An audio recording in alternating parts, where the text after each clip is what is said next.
రాజీవ్ గాంధీ ఆడిటోరియంలో ప్రగతి arts academy Hyderabad వారు ప్రదర్శించబోతున్నటువంటి సంఘం శరణం గచ్చామి అన్నటువంటి ఒక టైటిల్ పైన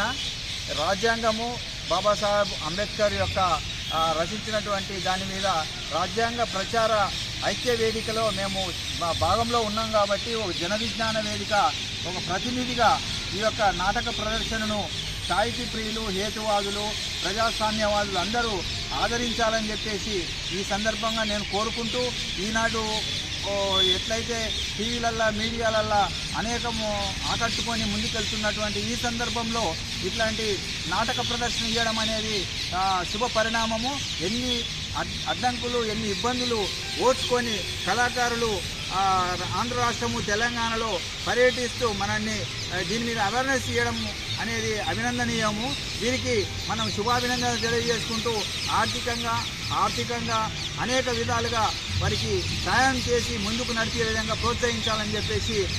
నిజామాబాద్ జిల్లా ప్రజలకు మిగతా అందరికీ నేను కోరుకుంటూ సెలవు తీసుకుంటున్నాను.